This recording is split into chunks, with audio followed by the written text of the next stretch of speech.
L'un des événements les plus incompréhensibles de l'époque qui précéda la guerre fut certainement ce qu'on appela l'affaire de la dame à la hache.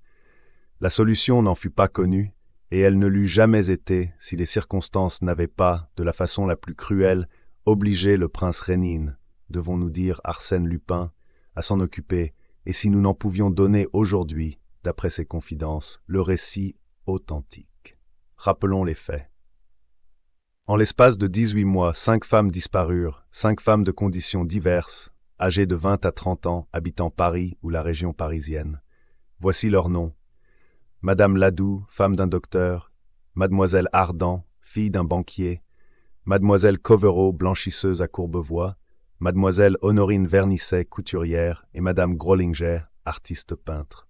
Ces 5 femmes disparurent sans qu'il fût possible de recueillir un seul détail qui expliquât pourquoi elles sortirent de chez elles, pourquoi elles n'y rentrèrent pas, qui les attira dehors, où et comment elles furent retenues.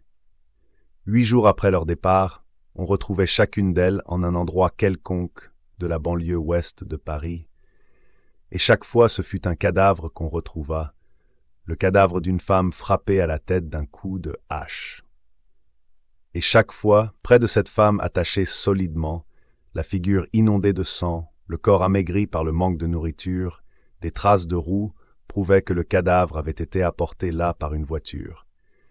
L'analogie des 5 crimes était telle qu'il n'y eut qu'une seule instruction, laquelle engloba les 5 enquêtes et d'ailleurs n'aboutit à aucun résultat. Disparition d'une femme, découverte de son cadavre 8 jours après. Exactement. Voilà tout. Les liens étaient identiques. Identiques aussi les marques laissées par les roues de la voiture. Identiques les coups de hache, tous donnés au haut du front, au plein milieu de la tête et verticalement. Le mobile? Les 5 femmes avaient été entièrement dépouillées de leurs bijoux, porte-monnaie et objets de valeur. Mais on pouvait aussi bien attribuer le vol à des maraudeurs et à des passants, puisque les cadavres gisaient dans des endroits déserts. Devait-on supposer l'exécution d'un plan de vengeance, ou bien d'un plan destiné à détruire une série d'individus reliés les uns aux autres, bénéficiaires, par exemple, d'un héritage futur? Là encore, même obscurité. On bâtissait des hypothèses que démentait sur le champ l'examen des faits. On suivait des pistes aussitôt abandonnées. Et brusquement, un coup de théâtre. Une balayeuse des rues ramassa sur un trottoir un petit carnet qu'elle remit au commissariat voisin. Toutes les feuilles de ce petit carnet étaient blanches, sauf une, où il y avait la liste des femmes assassinées, liste établie selon l'ordre chronologique et dont les noms étaient accompagnés de 3 chiffres. Ladoux, 132, Vernisset, 118, etc. On n'aurait certes attaché aucune importance à ces lignes que le premier venu avait pu écrire, puisque tout le monde connaissait la liste funèbre. Mais, au lieu de 5 noms, voilà qu'elle en comportait 6. Oui, au-dessous du mot Grollinger, 128, on lisait Williamson, 114. Se trouvait-on en présence d'un 6e assassinat? La provenance évidemment anglaise du nom restreignait le champ des investigations qui, de fait, furent rapides. On établit que, 15 jours auparavant, une demoiselle Herbeth Williamson, nurse dans une famille d'Auteuil, avait quitté sa place pour retourner en Angleterre, et que depuis ce temps, ses sœurs, bien qu'averties par lettre de sa prochaine arrivée, n'avaient pas entendu parler d'elle. Nouvelle enquête. Un agent des postes retrouva le cadavre dans les bois de Meudon. Miss Williamson avait le crâne fendu par le milieu. Inutile de rappeler l'émotion du public à ce moment, et quel frisson d'horreur à la lecture de cette liste, écrite sans aucun doute de la main même du meurtrier, secoua les foules. Quoi de plus épouvantable qu'une telle comptabilité, tenue à jour comme le livre d'un bon commerçant? À telle date, j'ai tué celle-ci, à telle autre, celle-là. Et, comme résultat de l'addition, 6 cadavres. Contre toute attente, les experts et les graphologues n'eurent aucun mal à s'accorder et déclarèrent unanimement que l'écriture était celle d'une femme cultivée ayant des goûts artistes, de l'imagination et une extrême sensibilité. La dame à la hache, ainsi que les journaux la désignèrent, n'était décidément pas la première venue, et des milliers d'articles étudièrent son cas, exposèrent sa psychologie et se perdirent en explications baroques. C'est cependant l'auteur d'un de ces articles, un jeune journaliste que sa trouvaille tira de pair, qui apporta le seul élément de vérité, et jeta dans ces ténèbres la seule lueur qui devait les traverser. En cherchant à donner un sens aux chiffres placés à la droite des 6 noms, il avait été conduit à se demander si ces chiffres ne représentaient pas tout simplement le nombre de jours qui séparaient les crimes les uns des autres. Il suffisait de vérifier les dates. Tout de suite, il avait constaté l'exactitude et la justesse de son hypothèse. L'enlèvement de mademoiselle Vernisset avait eu lieu 132 jours après celui de madame Ladoux, celui d'Hermine Covero, 118 jours après celui de mademoiselle Vernisset, etc., etc. Donc aucune hésitation possible, et la justice ne put qu'enregistrer une solution qui s'adaptait si exactement aux circonstances, les chiffres correspondaient aux intervalles. La comptabilité de la dame à la hache n'offrait aucune défaillance. Mais alors une remarque s'imposait. Miss Williamson, la dernière victime, ayant été enlevée le 26 juin précédent, et son nom étant accompagné du chiffre 114, ne devait-on pas admettre qu'une autre agression se produirait 114 jours après, c'est-à-dire le 18 octobre? Ne devait-on pas croire que l'horrible besogne se répéterait selon la volonté secrète de l'assassin? Ne devait-on pas aller jusqu'au bout de l'argumentation qui attribuait aux chiffres, à tous les chiffres, aux derniers comme aux autres, leur valeur de date éventuelle?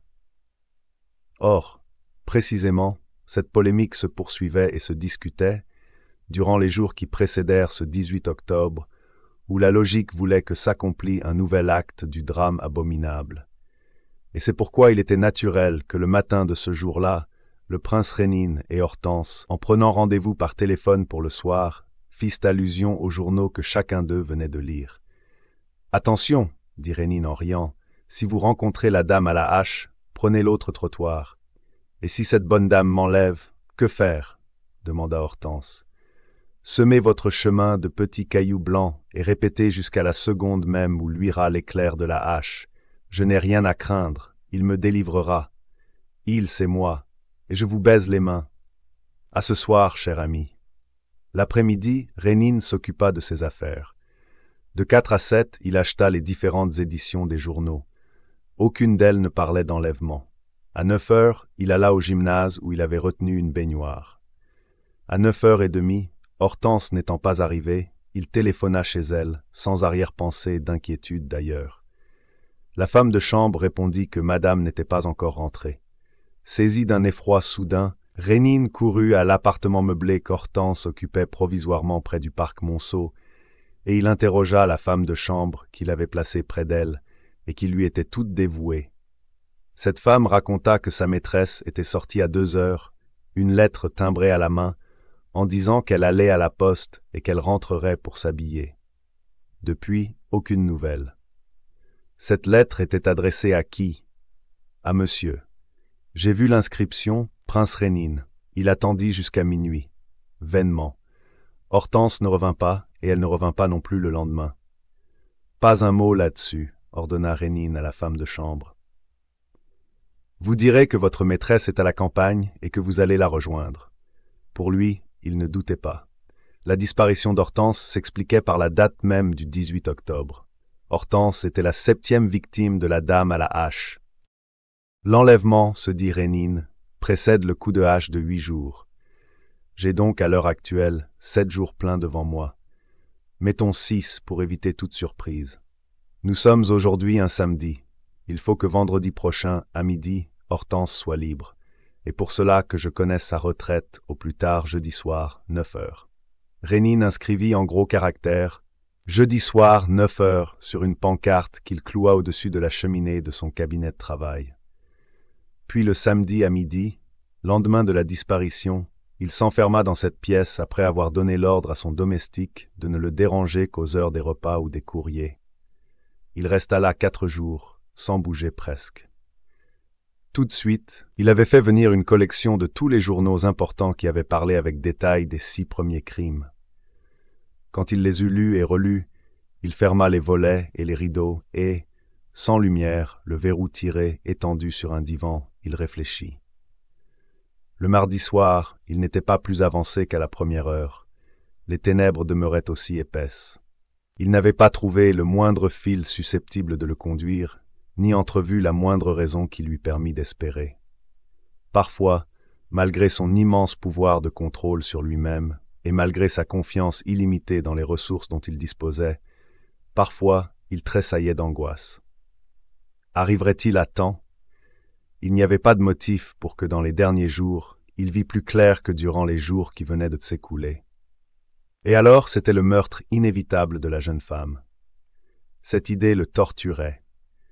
Il était attaché à Hortense par un sentiment beaucoup plus violent et plus profond que l'apparence de leur relation ne le laissait croire.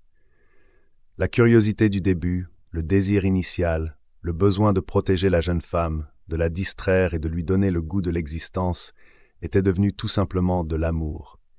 Ni l'un ni l'autre ne s'en rendaient compte. Parce qu'ils ne se voyaient guère qu'en des heures de crise où c'était l'aventure des autres et non la leur qui les préoccupait. Mais, au premier choc du danger, Rénine s'aperçut de la place qu'Hortense avait prise dans sa vie, et il se désespérait de la savoir captive et martyrisée et d'être impuissant à la sauver. Il passa une nuit d'agitation et de fièvre, tournant et retournant l'affaire en tous sens. La matinée du mercredi fut également affreuse pour lui. Il perdait pied. Renonçant à la claustration, il avait ouvert les fenêtres, allait et venait dans son appartement, sortait sur le boulevard et rentrait comme s'il eût fui devant l'idée qui l'obsédait. Hortense souffre. Hortense est au fond de l'abîme. Elle voit la hache. Elle m'appelle. Elle me supplie. Et je ne peux rien.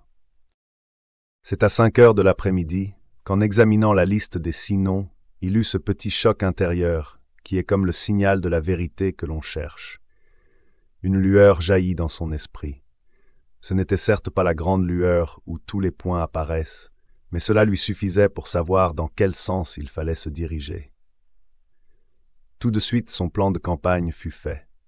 Par son chauffeur Clément, il envoya aux principaux journaux une petite note qui devait passer en gros caractères dans les annonces du lendemain. Clément eut en outre comme mission d'aller à la blanchisserie de Courbevoie, où jadis était employée mademoiselle Covereau, la deuxième des 6 victimes. Le jeudi, Rénine ne bougea pas. L'après-midi, plusieurs lettres provoquées par son annonce lui arrivèrent. Puis, il y eut 2 télégrammes, mais il ne sembla point que ces lettres et télégrammes répondissent à ce qu'il attendait. Enfin, à 3 heures, il reçut, timbré du Trocadéro, un petit bleu qui parut le satisfaire. Il le tourna et retourna, étudia l'écriture, feuilleta sa collection de journaux et conclut à demi-voix « Je crois qu'on peut marcher dans cette direction. » Il consulta un tout Paris, nota cette adresse « Monsieur de Lourtier-Vaneau, ancien gouverneur des colonies, avenue Kléber, 47 bis, et courut jusqu'à son automobile.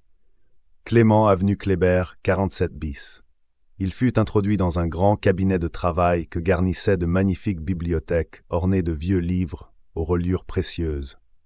Monsieur de Lourtier-Vaneau est un homme encore jeune, qui portait une barbe un peu grisonnante, et qui, par ses manières affables, sa distinction réelle, sa gravité souriante, commandait la confiance et la sympathie. « Monsieur le gouverneur, lui dit Rénine, je m'adresse à vous parce que j'ai lu dans les journaux de l'année dernière que vous aviez connu l'une des victimes de la dame à la hache, Honorine Vernisset. Si nous l'avons connue, s'écria monsieur de Lourtier, ma femme l'employait comme couturière à la journée. Pauvre fille. Monsieur le gouverneur, une dame de mes amis vient de disparaître, comme les 6 autres victimes ont disparu. Comment? Fit monsieur de Lourtier avec un haut-le-corps. Mais j'ai suivi les journaux attentivement. Il n'y a rien eu le 18 octobre. Si, une jeune femme que j'aime, madame Hortense Daniel, a été enlevée le 18 octobre. Et nous sommes aujourd'hui le 24. En effet, et c'est après-demain que le crime sera commis. C'est horrible, il faut à tout prix empêcher. Peut-être y arriverai-je avec votre concours, monsieur le gouverneur. Mais vous avez porté plainte? Non.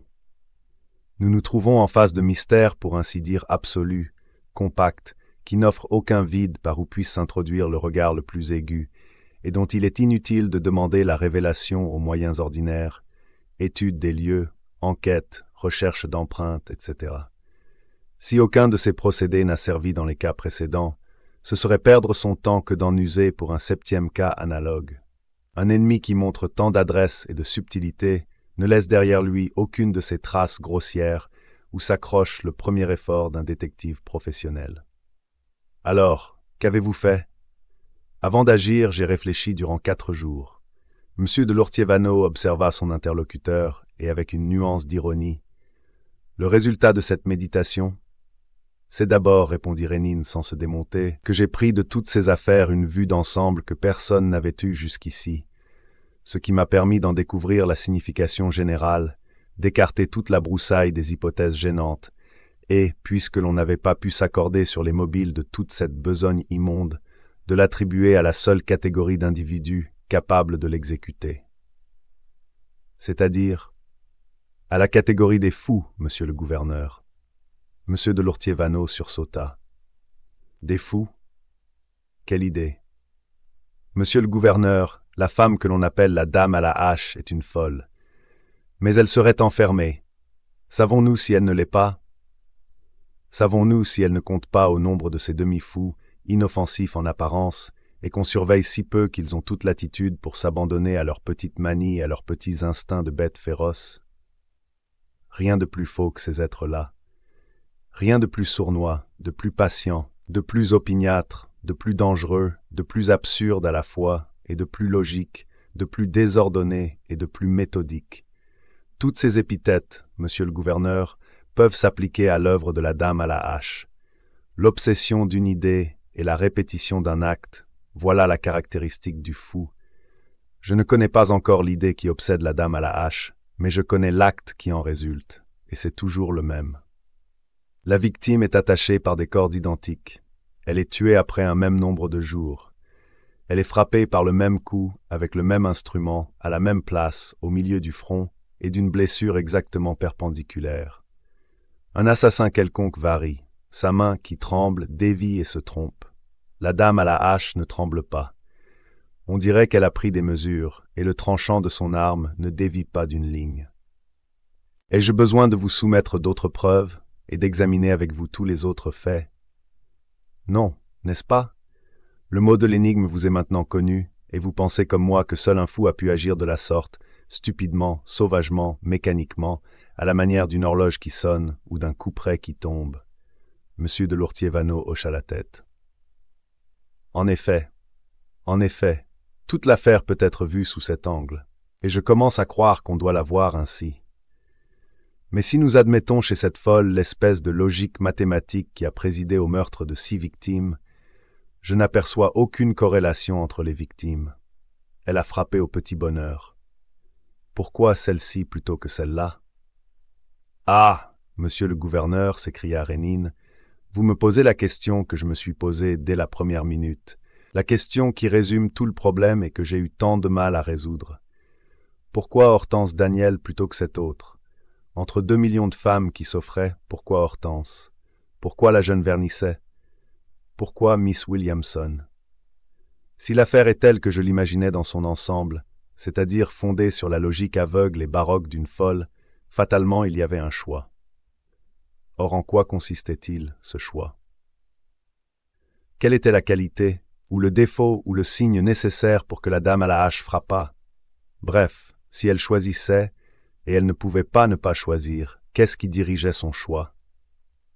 Vous avez trouvé? Rénine fit une pause et repartit. Oui, monsieur le gouverneur, j'ai trouvé, et j'aurais pu trouver dès la première minute, puisqu'il suffisait d'examiner attentivement la liste des victimes. Mais ces éclairs de vérité ne s'allument jamais que dans un cerveau surchauffé par l'effort et par la réflexion. 20 fois j'avais regardé la liste sans que ce petit détail prît forme à mes yeux. Je ne comprends pas, fit monsieur de Lourtier-Vaneau.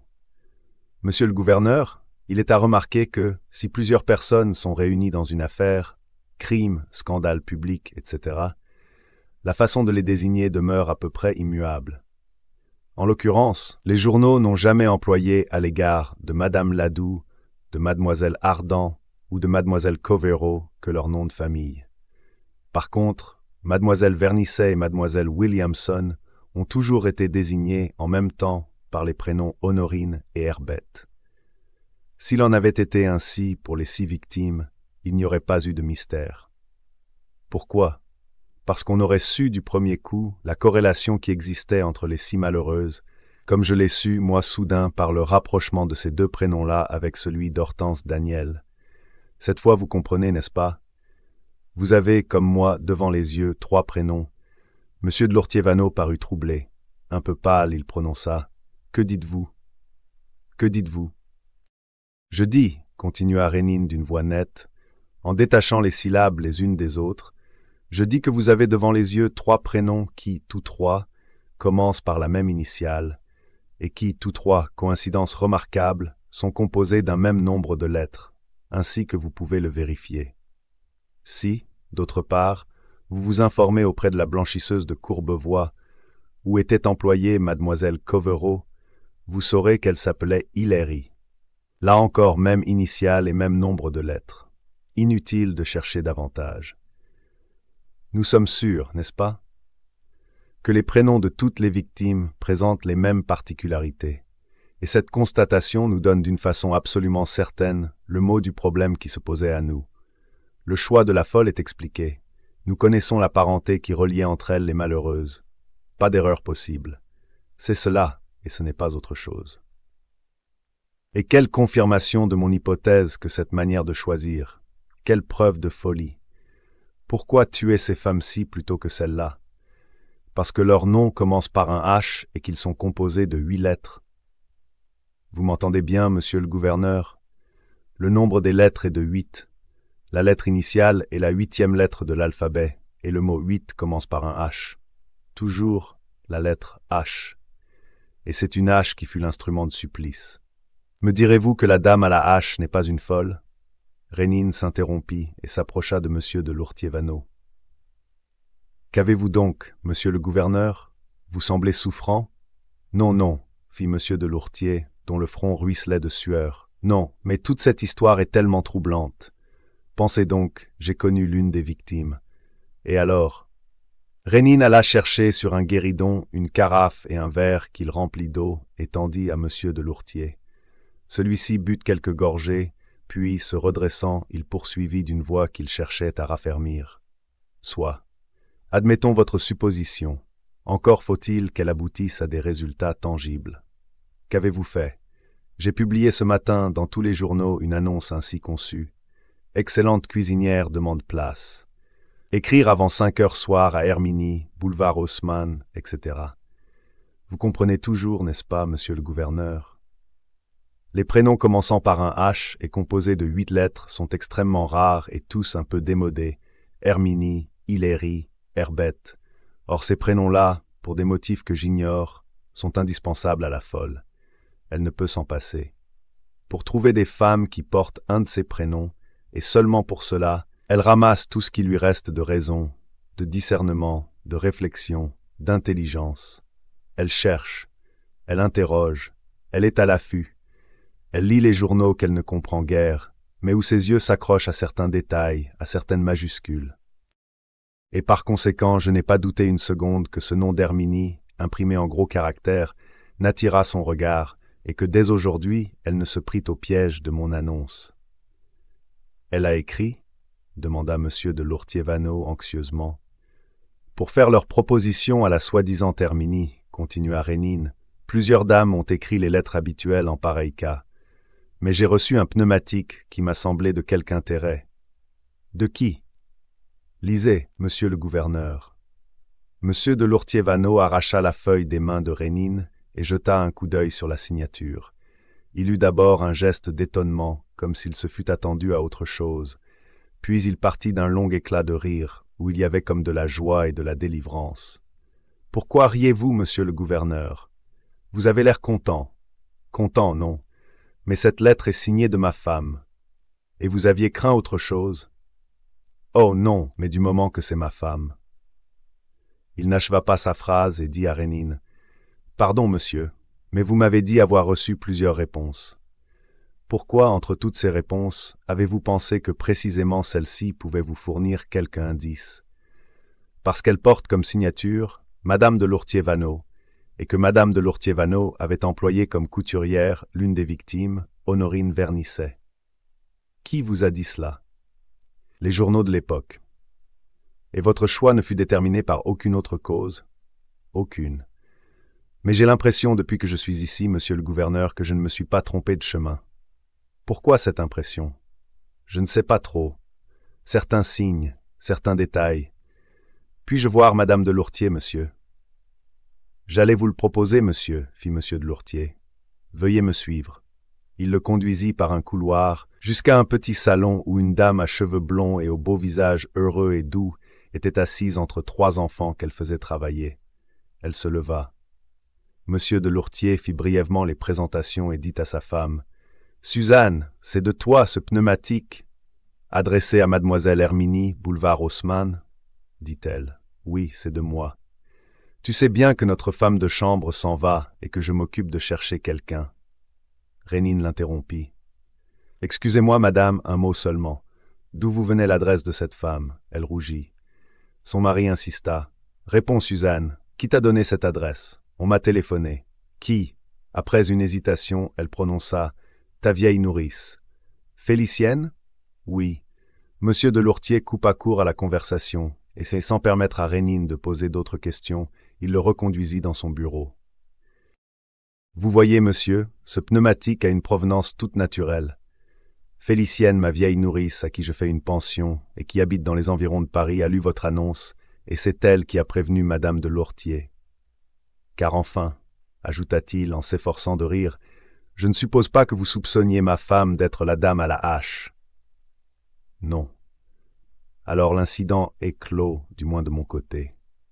J'ai fait ce que j'ai pu, j'ai suivi vos raisonnements, et je regrette vivement de ne pouvoir vous être plus utile. Il avait hâte d'éconduire ce visiteur indiscret, et il fit le geste de lui montrer la porte, mais il eut comme un étourdissement, but un second verre d'eau et se rassit. Son visage était décomposé. Rénine le regarda quelques secondes comme on regarde un adversaire défaillant, qu'il n'est plus besoin que d'achever, et, s'asseyant près de lui, il le saisit brusquement par le bras. « Monsieur le gouverneur, si vous ne parlez pas, Hortense Daniel sera la 7e victime. »« Je n'ai rien à dire, monsieur. Que voulez-vous que je sache ? » ?»« La vérité. Mes explications vous l'ont fait connaître. Votre détresse, votre épouvante m'en sont des preuves certaines. Je venais à vous comme à un collaborateur. Or, par une chance inespérée, c'est un guide que je découvre. Ne perdons pas de temps. Mais enfin, monsieur, si je savais pourquoi me tairais-je ? Par peur du scandale. Il y a dans votre vie, j'en ai l'intuition profonde, quelque chose que vous êtes contraint de cacher. La vérité qui vous est apparue brusquement sur le drame monstrueux, cette vérité, si elle est connue pour vous, c'est le déshonneur, la honte, et vous reculez devant votre devoir. Monsieur de Lourtier ne répondait plus. Rénine se pencha sur lui, et les yeux dans les yeux, murmura « Il n'y aura pas de scandale. Moi seul au monde saurai ce qui s'est passé. Et j'ai autant d'intérêt que vous à ne pas attirer l'attention, puisque j'aime Hortense Daniel, et que je ne veux pas que son nom soit mêlé à cette histoire affreuse. » Ils restèrent 1 ou 2 minutes, l'un en face de l'autre. Rénine avait pris un visage dur. Monsieur de Lourtier sentit que rien ne le fléchirait si les paroles nécessaires n'étaient pas prononcées, mais il ne pouvait pas. « Vous vous trompez. Vous avez cru voir des choses qui ne sont pas. » Rénine eut la conviction soudaine et terrifiante que si cet homme se renfermait stupidement dans son silence, c'en était fini d'Hortense Daniel, et sa rage fut telle de penser que le mot de l'énigme était là comme un objet à portée de sa main, qu'il empoigna monsieur de Lourtier à la gorge et le renversa. Assez de mensonges. La vie d'une femme est en jeu. Parlez, et parlez tout de suite. Sinon... Monsieur de Lourtier était à bout de force. Toute résistance était impossible. Non pas que l'agression de Rénine lui fit peur et qu'il cédât à cet acte de violence, mais il se sentait écrasé par cette volonté indomptable qui semblait n'admettre aucun obstacle, et il balbutia. « Vous avez raison. Mon devoir est de tout dire, quoi qu'il puisse arriver. Il n'arrivera rien, j'en prends l'engagement, mais à condition que vous sauviez Hortense Daniel. Une seconde d'hésitation peut tout perdre. Parlez, pas de détails, des faits. » Alors, les 2 coudes appuyés à son bureau, les mains autour de son front, Monsieur de Lourtier prononça, sur le ton d'une confidence qu'il essayait de faire aussi brièvement que possible. « Madame de Lourtier n'est pas ma femme. Celle qui seule a le droit de porter mon nom, celle-là, Je l'ai épousée quand j'étais jeune fonctionnaire aux colonies. C'était une femme assez bizarre, de cerveau un peu faible, soumise jusqu'à l'invraisemblance à ses manies et à ses impulsions. Nous eûmes 2 enfants, 2 jumeaux qu'elle adora, et auprès de qui elle eût trouvé sans doute l'équilibre et la santé morale lorsque, par un accident stupide, une voiture qui passait, ils furent écrasés sous ses yeux. La malheureuse devint folle de cette folie silencieuse et discrète que vous évoquiez. Quelque temps après, nommé dans une ville d'Algérie, je l'amenai en France et la confiai à une brave créature qui m'avait élevé. 2 ans plus tard, je faisais connaissance de celle qui fait la joie de ma vie. Vous l'avez vue tout à l'heure. Elle est la mère de mes enfants, et elle passe pour ma femme. Vais-je la sacrifier? Toute notre existence va-t-elle sombrer dans l'horreur, et faut-il que notre nom soit associé à ce drame de folie et de sang? Rénine réfléchit et demanda « Comment s'appelle-t-elle l'autre » ? Hermance. Hermance, toujours les initiales, toujours les 8 lettres. C'est cela qui m'a éclairé tout à l'heure, fit monsieur de Lourtier. Quand vous avez rapproché les noms les uns des autres, aussitôt j'ai pensé que la malheureuse s'appelait Hermance, qu'elle était folle, et toutes les preuves me sont venues à l'esprit. Mais si nous comprenons le choix des victimes, comment expliquer le meurtre? En quoi donc consiste sa folie? Souffre-t-elle?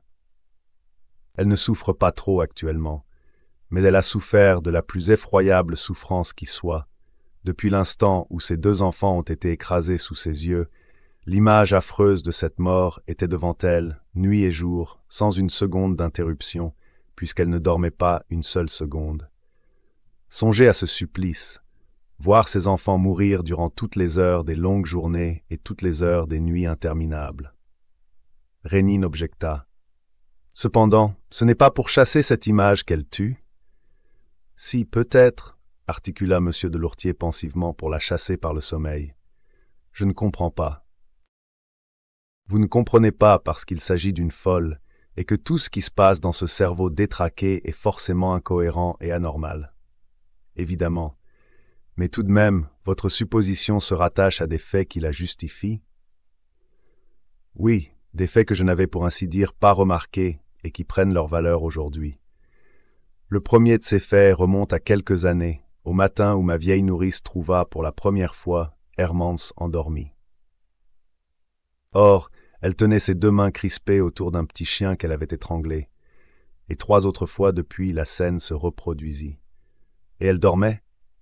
Oui, elle dormait, d'un sommeil qui chaque fois durait plusieurs nuits. Et vous en avez conclu?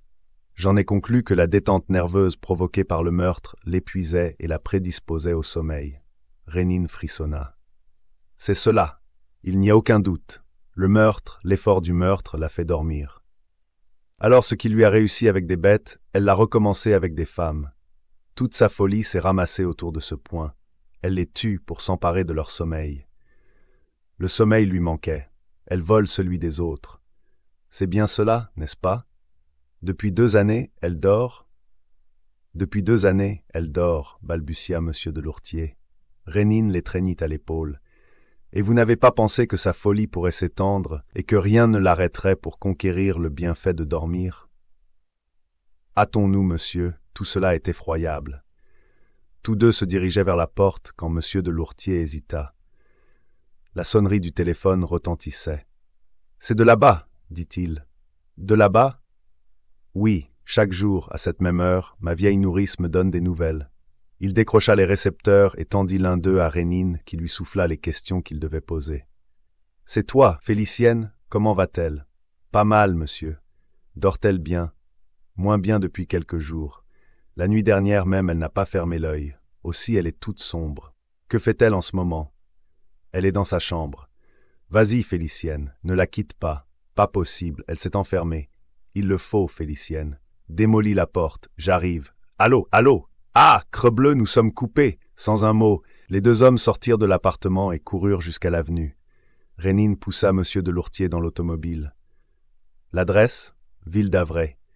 Parbleu, au centre de ses opérations, comme l'araignée au milieu de sa toile. Ah, l'ignominie. Il était bouleversé. Toute l'aventure lui apparaissait enfin dans sa réalité monstrueuse. Oui, elle les tue pour s'emparer de leur sommeil, comme elle faisait avec les bêtes. C'est la même idée obsédante, mais qui s'est compliquée de tout un attirail de pratiques et de superstitions absolument incompréhensibles. Il lui semble évidemment que l'analogie des prénoms avec le sien est indispensable et qu'elle ne se reposera que si sa victime est une Hortense ou une Honorine. Raisonnement de folle, dont la logique nous échappe et dont nous ignorons l'origine, mais auquel il lui est impossible de se soustraire. Il faut qu'elle cherche et il faut qu'elle trouve. Et elle trouve et elle emporte sa proie, la veille et la contemple pendant un nombre de jours fatidiques, jusqu'au moment où, stupidement, par ce trou qu'elle creuse d'un coup de hache en plein crâne, elle absorbe le sommeil qui la grise et lui donne l'oubli pendant une période déterminée. Et là encore, absurdité et folie. Pourquoi fixe-t-elle cette période à tant de jours? Pourquoi telle victime doit-elle lui assurer 120 jours de sommeil et telle autre 125? Démence! Calcul mystérieux et certainement imbécile. Toujours est-il qu'au bout de 120 ou de 125 jours, une nouvelle victime est sacrifiée. Et il y en a eu 6 déjà, et la 7e attend son tour. Ah, monsieur, quelle responsabilité est la vôtre! Un pareil monstre.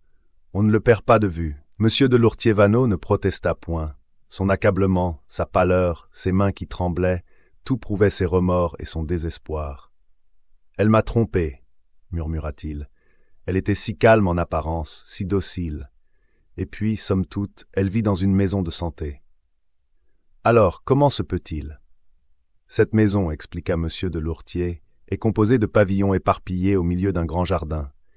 Le pavillon qu'habite Hermance est tout à fait à l'écart. Il y a d'abord une pièce occupée par Félicienne, puis la chambre d'Hermance, et 2 pièces isolées, dont la dernière a ses fenêtres sur la campagne.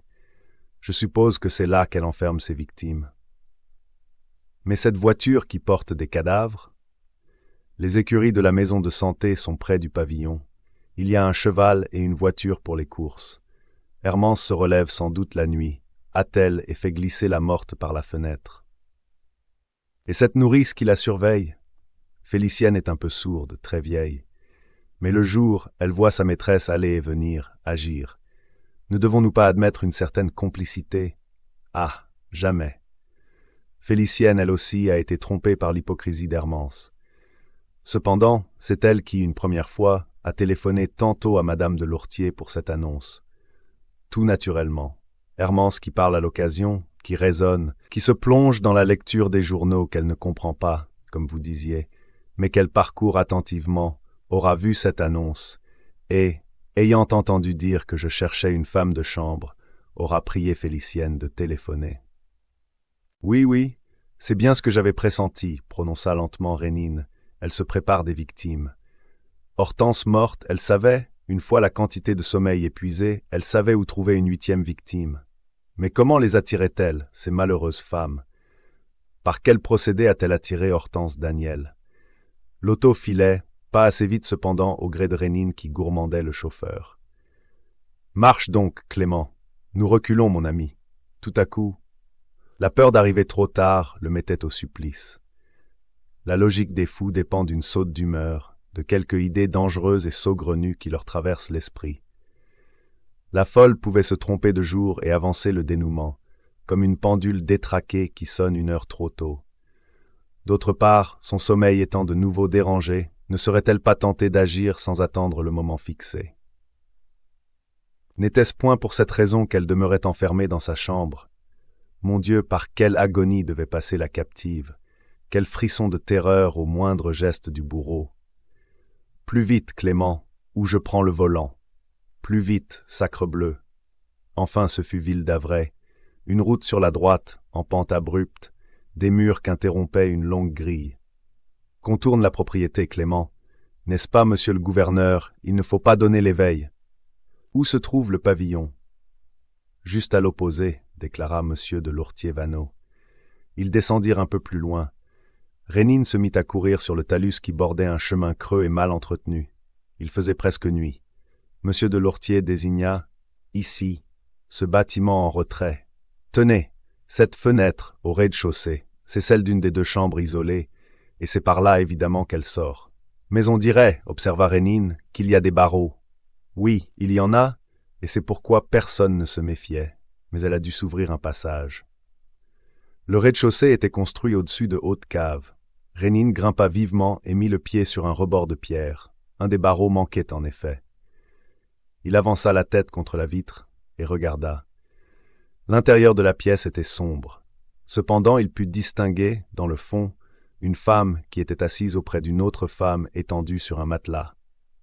La femme qui était assise se tenait le front dans les mains et contemplait la femme étendue. « C'est elle, chuchota Monsieur de Lourtier qui avait escaladé le mur.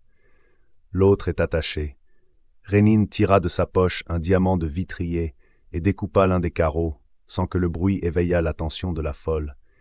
Il glissa ensuite la main droite jusqu'à l'espagnolette et tourna doucement, tandis que de la main gauche il braquait un revolver. « Vous n'allez pas tirer !» supplia Monsieur de Lourtier-Vaneau. « S'il le faut, oui. » La fenêtre fut poussée doucement, mais il y eut un obstacle dont Rénine ne se rendit pas compte, une chaise qui bascula et qui tomba. D'un bond, il sauta à l'intérieur et jeta son arme pour saisir la folle, mais elle ne l'attendit point.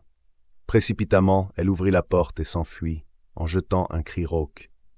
Monsieur de Lourtier voulait la poursuivre. « À quoi bon ?» dit Rénine en s'agenouillant. « Sauvons la victime d'abord. » Il fut aussitôt rassuré. Hortense vivait. Son premier soin fut de couper les cordes et d'ôter le bâillon qui l'étouffait. Attiré par le bruit, la vieille nourrice était accourue avec une lampe que Rénine saisit et dont il projeta la lumière sur Hortense. Il fut stupéfait, livide, exténué, le visage amaigri, les yeux brillants de fièvre. Hortense Daniel essayait cependant de sourire. « Je vous attendais, murmura-t-elle. Je n'ai pas désespéré une minute. J'étais sûre de vous. » Elle s'évanouit. Une heure plus tard, après d'inutiles recherches autour du pavillon, on trouva la folle enfermée dans un grand placard du grenier. Elle s'était pendue. Hortense ne voulut pas rester une heure de plus. D'ailleurs, il était préférable que le pavillon fût vide au moment où la vieille nourrice annoncerait le suicide de la folle. Rénine expliqua minutieusement à Félicienne la conduite qu'elle devait tenir, puis, aidé par le chauffeur et par Monsieur de Lourtier, il porta la jeune femme jusqu'à l'automobile et la ramena chez elle. La convalescence fut rapide. Le surlendemain même, Rénine interrogeait Hortense avec beaucoup de précaution et lui demandait comment elle avait connu la folle. « Tout simplement, dit-elle. Mon mari, qui n'a pas toute sa raison, comme je vous l'ai raconté, est soigné à Ville-d'Avray, et quelquefois je vais lui rendre visite, à l'insu de tout le monde, je l'avoue. C'est ainsi que j'ai parlé à cette malheureuse folle, et que l'autre jour elle m'a fait signe de venir la voir. Nous étions seuls. Je suis entré dans le pavillon. Elle s'est jetée sur moi et m'a réduite à l'impuissance sans même que je puisse crier au secours. J'ai cru à une plaisanterie. Et de fait, n'est-ce pas, c'en était une plaisanterie de démente. Elle était très douce avec moi. Tout de même, elle me laissait mourir de faim. Et vous n'aviez pas peur de mourir de faim? Non, d'ailleurs, elle me donnait à manger de temps en temps par lubie, et puis j'étais tellement sûr de vous. Oui, mais il y avait autre chose, cette autre menace. Cette menace, laquelle? Dit-elle ingénument. Rénine tressaillit.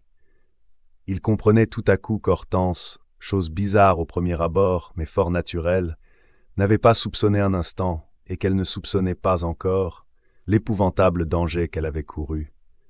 Aucun rapprochement ne s'était fait dans son esprit entre les crimes de la dame à la hache et sa propre aventure.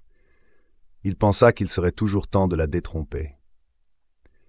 Quelques jours plus tard, du reste, Hortense, à qui son médecin recommanda un peu de repos et d'isolement, s'en allait chez une de ses parentes qui habitait aux environs du village de Bassicourt, dans le centre de la France.